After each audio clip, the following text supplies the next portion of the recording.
আসসালামু আলাইকুম সবাইকে। আশা করি সবাই ভালো আছেন, সুস্থ আছেন। আমরা আল্লাহর রহমতে ভালো আছি এবং সুস্থ আছি।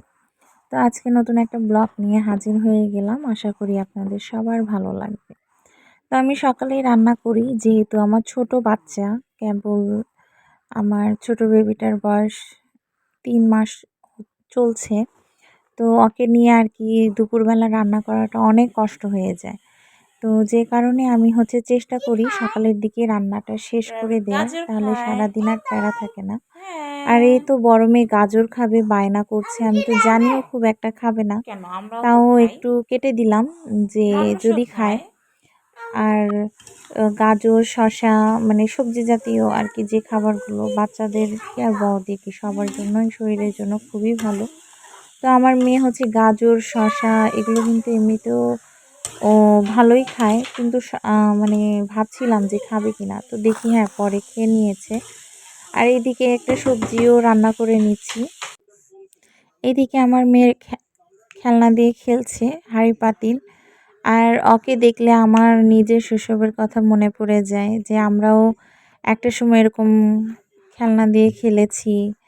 হয়তো ঘরে খেলিনি, বাইরে খেলেছি, যেহেতু ওদের সময়গুলো আলাদা আর আমাদের সময়টা ছিল আলাদা, অনেক তফাৎ। আমরা বাইরে খেলেছি, অনেক বাচ্চা-কাচ্চা পেয়েছি। এখনকার বাচ্চারা কিন্তু এরকম পায় না।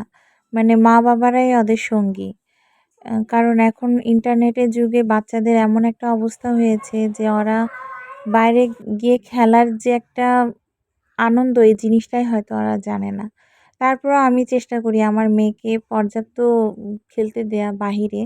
আ মানে আমাদের আশেপাশে যে বাচ্চাগুলো যথেষ্ট মানে অ্যাক্টিভ, মানে একসাথে খেলে, যে কারণে আমিও চেষ্টা করি খেলতে দেয়ার। আর সাবধানেও রাখি, সাবধানে রাখাটাও জরুরি। সেভাবেই রাখি। আর এই তো আমার ছাদ বাগান। তো চারি কে কোন অঞ্চলে কি বলে জানি না। আমাদের অঞ্চলে চারিই বলে। তো ওখানে মরিচের গাছ, তারপর পেঁয়াজ লাগিয়েছিলাম। পেঁয়াজ এর পাতা বের হয়েছে। আর এদিকে টমেটোর গাছ, বরবটির গাছ, আর এটা লাউয়ের গাছ আচ্ছা। হয়েছে, বেশ বড় হয়েছে। চারা এনেছিলাম। এখন মোটামুটি ভালোই বড় হয়েছে। নিজের হাতের জিনিস আসলে যখন হয়, দেখতে অন্যরকম আনন্দ। আর এই তো আমার মেয়ের কাপড় এক মাথা থেকে আরেক মাথায়, শুধু ওরই শুধু কাপড়। তো ছোট বাচ্চা মানেই তো তাই। আর এই তো এখানে মানে আমার হাসব্যান্ড দেশের বাড়িতে গিয়েছিল, মানে তার আমার শ্বশুর বাড়িতে আর কি। তো সেখান থেকে আর কি এই সবজিগুলো এনেছে আমার শাশুড়ি। সেও কিন্তু বাগান করে। তো সেখান থেকে আর কি আম্মা গাছ থেকে যা যা উম দেখো কিভাবে পেরেছে তাই আর কি দিয়ে দিয়েছে। এখানে বেগুন, ঢেঁড়স, তারপরে সিম, মানে কেবল সিমগুলো লাউ দিচ্ছি। শুরুতে, যেহেতু কেবল তো এটা শীত শুরু লাউ। হলো। আর এখানে কিন্তু এটা দিয়ে লাউ মুরগি আছে, হয়, একদম কচি লাউ ২ টা।